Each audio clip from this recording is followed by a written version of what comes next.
No final do século XVIII, a Europa passou por grandes transformações. Na França, os revolucionários burgueses deram fim ao regime absolutista. Entretanto, ao norte do Canal da Mancha, a Inglaterra realizou a sua própria revolução décadas antes dos jacobinos acabarem com a dinastia Bourbon em Paris. Só que a revolução que ocorreu na Inglaterra não foi social e nem política. Foi uma revolução econômica e de modo de produção, e que depois será conhecido como Revolução Industrial, que se espalhará por todo o mundo e criará a visão que temos hoje no nosso presente, nossas cidades e nossa cultura.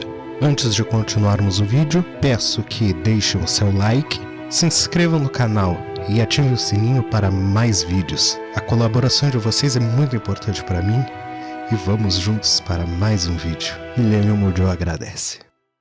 A Inglaterra, desde o início do século XVIII, possuía uma grande indústria têxtil baseada em lã na região de Lancashire. O condado inglês era extremamente rico no período, já que concentrava uma grande produção de lã e minas de carvão. Somado a isso, a capital do condado possuía um porto que se tornaria um dos maiores do período, com um grande fluxo de produtos importados e exportados. Esta capital era Lancaster. Lancaster era o rei da produção de tecidos em lã da Europa. Só que com a expansão da Companhia das Índias Orientais para a Índia, os portos de Lancaster passaram a importar algodão e, unindo teares mecânicos, um novo modelo administrativo e o seu crescimento populacional, a cidade passou a produzir uma grande linha de produtos têxteis, e assim os seus portos vão começar a exportar os seus tecidos para todo o Império Britânico, inclusive além mar. Mas uma invenção era mudar para sempre o destino desta cidade manufatureira, e será o uso do vapor para acelerar a produção industrial de Lancaster e em seguida de todo o Império Britânico, e esta é a máquina a vapor. Em 1765, James Watt introduziu o motor a vapor na indústria inglesa. Esta invenção é considerada o grande propulsor do que viria a ser no século XIX a Revolução Industrial. O uso do carvão para gerar energia trouxe uma mudança acelerada para a indústria têxtil britânica, mas o seu real impacto só vai ser sentido décadas mais tarde, especialmente com a expansão inglesa para fora do território europeu. No início do século XIX, a Inglaterra ainda importava muitos produtos manufaturados da Índia. O tecido de chita, que era uma mistura de algodão e linho, fazia grande sucesso com os ingleses, tanto por sua beleza quanto por sua qualidade. E estes produtos importados da Índia eram um grande rival para a produção têxtil de Lancaster. Só que com um novo modelo de produção baseado em vapor e na quantidade de trabalhadores baratos que este meio de produção necessitava, barateou muito o preço final dos produtos de algodão e lã das fábricas inglesas. Neste momento, podemos dizer que os capitalistas ingleses tiveram lucros exorbitantes com a introdução do modelo industrial no início do século XIX. E aos poucos, o seu modelo de negócio passou a ser copiado pela França, Saxônia, Bélgica e outros países europeus. Entretanto, a Inglaterra ainda se mantinha como o maior centro industrial da Europa, pois, além da produção local de lã e das importações de algodão da Índia e do sul dos Estados Unidos, que neste momento se tornou independente, possuía grandes minas de carvão que alimentavam as indústrias têxteis por todo o país. Lancaster foi o grande centro industrial. Para se ter uma ideia, até 1830, Lancaster produziu tecidos de algodão utilizando mais de 85% de toda a produção mundial. O modelo industrial de Lancaster se expandiu por várias regiões da Inglaterra. Liverpool, Manchester, inclusive a capital Londres, aos poucos se tornaram grandes centros econômicos e produtores baseados em carvão. Mas não eram só as inovações técnicas que desenvolveram a indústria inglesa no período, a mentalidade daqueles que controlavam as indústrias manufatureiras é que possibilitou um rápido crescimento da produção e dos lucros, enquanto as formas mais comunitaristas de trabalho prezavam o tradicionalismo e a ajuda mútua entre aqueles que participavam do processo produtivo. Os donos das manufaturas e depois das indústrias deram muito mais importância para o lucro e o seu reinvestimento, influenciados pelas obras de Adam Smith e pela ideologia liberal.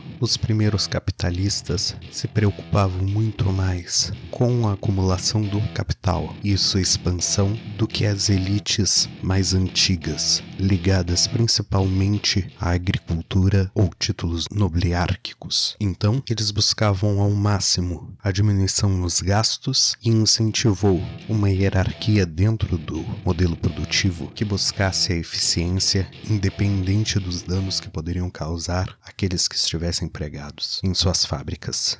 E este pensamento liberal saiu da indústria e se integrou principalmente às decisões políticas e à forma de gerir os estados. E assim podemos considerar que o modelo industrial se estendeu para todas as formas de gestão pública e privada. E isso deu vantagem muito grande para a Inglaterra em relação a outros países que ainda protegiam seu campesinato e outras profissões tradicionais, como os artesãos. Mas o que possibilitou o grande número de trabalhadores nas primeiras fábricas inglesas?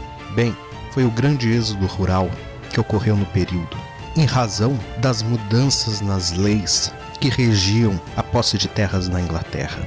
Enquanto na Europa continental os camponeses possuíam sua terra, como no caso da França republicana, em países absolutistas, como a Rússia czarista ou até mesmo os estados alemães, os camponeses não eram possuidores das suas terras, mas eles eram servos de nobres que controlavam essa terra, e estes nobres, de uma forma ou de outra, tinham obrigações, tanto econômicas quanto éticas, reduzidas, obviamente, por estes camponeses. Por outro lado, na Inglaterra, a posse das terras passou para a mão de especuladores ou uma espécie de ruralista primitivo, que lucravam com a especulação da terra ou mais comumente, com a expansão da agricultura. E assim famílias camponesas que viviam por séculos na mesma região foram obrigados a deixar os seus lares e partir para as cidades apertadas de Lancaster, Londres ou Manchester. E assim, sendo empregados na indústria têxtil inglesa, recebendo salários baixíssimos e tendo toda a sua dignidade jogada no lixo. A expansão populacional a seguir do êxodo diminuiu ainda mais os salários do período. A ausência de qualquer lei trabalhista que protegesse os trabalhadores possibilitou que os industriais os colocassem para trabalhar mais de 12 horas por dia. As férias de 2 semanas ao ano eram não remuneradas. E além do mais, as cidades poluídas pelo uso extensivo do carvão e a falta de saneamento básico fez com que essas cidades industriais fossem extremamente insalubres e transformou a paisagem destes lugares em ambientes cinzas e sombrios.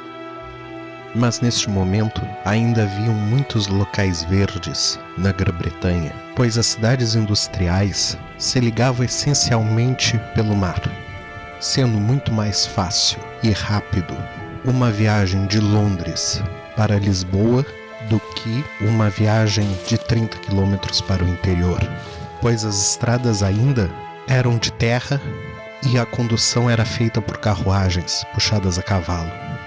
O interior britânico ainda era muito verde e pouco populoso. Podemos ter uma demonstração disso nos romances de Jane Austen, mas a partir de 1830, a necessidade de mais carvão cresceu. E o meio de transporte utilizado nas minas vai começar a ligar todas as cidades inglesas por meio das estradas de ferro. Os trens e ferrovias irão modificar a paisagem inglesa e se expandirão por toda a Europa continental e pelo mundo. Então podemos até considerar que a Revolução Industrial aconteceu principalmente com a expansão das estradas de ferro pelo mundo. Neste momento você deve estar se perguntando: este vídeo não era sobre a Revolução Industrial? Não totalmente, pois o que chamamos de Revolução Industrial é a expansão do modo de produção inglês capitalista para todo o mundo, no período abordado até o princípio do século XIX. A rápida industrialização ocorreu apenas na Inglaterra e em cidades extremamente urbanizadas ligadas pelo mar, já que o modo de vida mais natural e comunitário ainda conseguia sobreviver sem os impactos da indústria inglesa, mas isso durou pouco tempo. Em outros vídeos irei abordar melhor esses assuntos. Então, muito obrigado a todos que estiveram me assistindo até aqui. Peço novamente que deixem o seu like e se inscrevam no canal e deixem o seu comentário. Quero muito saber a opinião de vocês. E aqui do lado há mais vídeos, então por favor, assistam e tenham uma ótima semana. Milei Unimojo se despede.